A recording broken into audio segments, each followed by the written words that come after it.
Sir வணக்கம். வணக்கம். இன்று நடிகர் விஜய் மற்றும் தமிழக வெற்றிக் கழகத்தினுடைய தலைவர் அவர்களுடைய பிறந்தநாள் கொண்டாட்டத்தின் போது ஒரு குழந்தையை கூப்பிட்டு அது சாகச நிகழ்ச்சின்னு சொல்லி கையில் பெட்ரோல் ஊற்றி அந்த குழந்தை இப்போ மருத்துவமனையில் அனுமதிக்கப்பட்டிருக்கு. ஒரு சமூக சேவையில் நீங்கள் வந்து ஒரு நிறைய நலத்திட்ட பணி உதவிகள் வந்து குழந்தைங்களுக்கு குறிப்பாக நீங்கள் செஞ்சுட்டு வரீங்க உங்களுடைய நேசம் அறக்கட்டளை மூலயமா. இந்த நிகழ்வை எப்படி பார்க்குறீங்க? இந்த நிகழ்ச்சியை பார்க்கும் பொழுது அருமையான நடிகர் விஜய் அவர்களுடைய பிறந்தநாளை முன்னிட்டு அவர்களுடைய ரசிகர்கள் செய்கின்ற இப்படிப்பட்ட காரியங்கள் மிகுந்த மனவேதனை அளிக்கிறது என்பதை இந்த பேட்டியின் வாயிலாக நான் தெரிவித்துக் கொள்கிறேன்.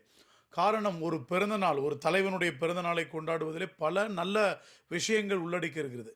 நிறைய உணவுகளை கொடுக்கலாம், ஏழை பள்ளி மாணவ மாணவிகளுக்கு பள்ளி கட்டணங்களை செலுத்தலாம், வயதான முதியோர்களுக்கு செய்யலாம். இப்படி நிறைய நல்ல விஷயங்கள் இருக்கும் பட்சத்தில் சிறுவர்களை கொண்டும் பள்ளி மாணவர்களை கொண்டும் இப்படிப்பட்ட சாகச நிகழ்ச்சிகளை நடத்துவேன் என்று சொல்லி ஒரு தலைவரிடத்தில் நல்ல பெயர் எடுக்க வேண்டும் என்று இப்படிப்பட்ட அந்த நடிகருடைய ரசிகர்கள் தவறான செயலில் ஈடுபடுவது மிகுந்த மன வருத்தம்.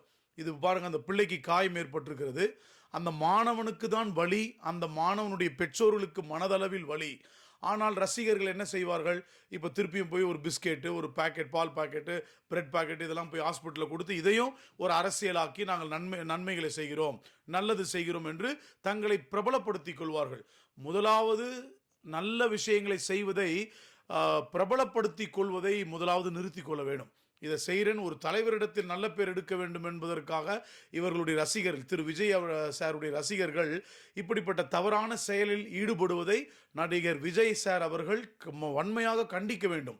அவங்களுடைய மாவட்ட செயலாளர்கள், ரசிகர் மன்ற தலைவர்கள், அவங்களுடைய அந்த புசியான பொதுச் செயலாளர் இவர்களை கூப்பிட்டு கண்டிக்க வேண்டும் என்பதை இந்த பேட்டியின் வாயிலாக நான் வன்மையாக தெரிவித்துக் கொள்கிறேன். இல்லை, நீங்கள் தொடர்ந்து தமிழ்நாடு முழுக்க நலத்திட்ட உதவிகள் செஞ்சுட்டு வரீங்க, நிறைய பிறந்த நாளுக்கும் நீங்கள் நிகழ்ச்சிகள் நடத்திட்டு வரீங்க. இந்த மாதிரி என்ன சொல்கிறது, ஆபத்தான நிகழ்ச்சிகள் நடத்தக்கூடாது அப்படிங்கிறத நீங்கள் எப்படி பார்க்குறீங்க? நீங்கள் உங்களுடைய கருத்து என்ன? என்னுடைய கருத்தை நான் பதிவு செய்கிறேன். நேசம் கல்வி மற்றும் சமூக நல அறக்கட்டளை மூலமாக பல ஆண்டுகளாக நாங்கள் உதவிகளை மேற்கொண்டு வருகிறோம். கொரோனாவின் நாட்களிலே, வெள்ளம் பெருக்கு மழை காலத்தில் சேதமடைந்த நாட்களிலே நிறைய விஷயத்தை செய்கிறோம். ஆனால் மக்களுக்கு பயன்பாடுள்ள விஷயத்தை செய்கிறோம். ஸ்போர்ட்ஸ் நடத்துவோம், கபடி போட்டி, தமிழ் கலாச்சாரத்தை முன்னிட்டு கபடி போட்டி நடத்துவேன். என்னென்னா இப்போ நிறைய கிரிக்கெட், ஃபுட்பால், அது செஸ்ஸு நிறைய இருக்குது. ஆனால் தமிழ் பற்றை மறக்கக்கூடாது என்பதற்காக ஒரு கபடி போட்டி. அப்போ இந்த மாதிரி நிறைய விஷயத்தை என்னால் சொல்ல முடியும். ஆனால் இப்படிப்பட்ட தீ காயங்கள் ஏற்படும் அளவிற்கு சாகச நிகழ்ச்சிகளை ஏன் ஒரு சமூக பணி என்று நடத்த வேண்டும்? இது தவறுதானே. அரசாங்கம் இதற்கெல்லாம் தடை விதிக்க வேண்டும். விளையாட்டு விஷயத்தை நடத்துங்கள், உணவு போடுங்கள், துணிமணிகளை கொடுங்கள், இப்படிப்பட்ட நிகழ்ச்சிகளை நடத்துங்கள். இந்த பெரிய கத்தியை வச்சு கேக் வெட்டுறது ரோட்டில், அதுக்கப்புறம் பப்ளிக்கை டிஸ்டர்பன்ஸ் பண்ணி இடையூறு செய்து கேக் வெட்டுறது, இதையெல்லாம் அரசு தடை செய்ய வேண்டும். அதற்குரிய தலைவர்கள் யாரெல்லாம் கொண்டாடுகிறார்களோ அந்த தலைவர்களும் இதற்கு தடை விதிக்க வேண்டும். தங்களுடைய ரசிகர்களுக்கும் தங்களுடைய தொண்டர்களுக்கும் அவர்கள் வன்மையாக கண்டிப்பு தெரிவித்து எப்படி நடத்த வேண்டும் என்கின்ற புரோட்டோகாலை சொல்லிக் கொடுக்கணும். இது என்னுடைய பதிவு. ஓகே. இப்போது சமத்துவ மருத்துவர்கள் சங்கம் வந்து ஒரு அறிவிப்பு விட்டுருக்காங்க. என்னென்னா, தற்போது அந்த கள்ளக்குறிச்சி கள்ளச்சாராயம் சம்பவம் பார்த்தீங்கன்னா 55க்கும் மேற்பட்டவர்கள் இறந்துருக்காங்க, 60க்கும் மேற்பட்டவர்கள் வந்து மருத்துவமனையில் அனுமதிக்கப்பட்டு கண்காணிப்பில் இருக்காங்க. இவங்க என்ன சொல்லியிருக்காங்கன்னா, திரைப்படங்களில் வரக்கூடிய கதாநாயகர்கள் பொது தளங்களில் கருத்து சொல்கிறது மட்டும் இல்லாமல் அதை திரைப்படங்களும் காட்டணும், மது அருந்துவதோ புகைப்பிடிப்பதோ போன்ற காட்சிகளை தவிர்க்கணும்னு சொல்லி, இதை நீங்கள் எப்படி பார்க்குறீங்க? சார், இது உண்மையான ஒரு கருத்து சார். இப்போ 55க்கு மேற்பட்ட நபர்கள் இன்றைக்கு கள்ளக்குறிச்சியிலே கள்ள சாராயத்து நிமித்தமாக பாதிக்கப்பட்டிருக்கலாம், அதாவது பலியாகி விட்டார்கள். உண்மையான சம்பவம் இது. பார்த்தீங்கன்னா, அந்த மாவட்டத்துடைய அரசு அதிகாரிகள், காவல்துறைகள் தான் அதற்கு பொறுப்பேற்க வேண்டும். மற்றபடி வேற சொல்ல ஒரு விஷயம் இல்லை.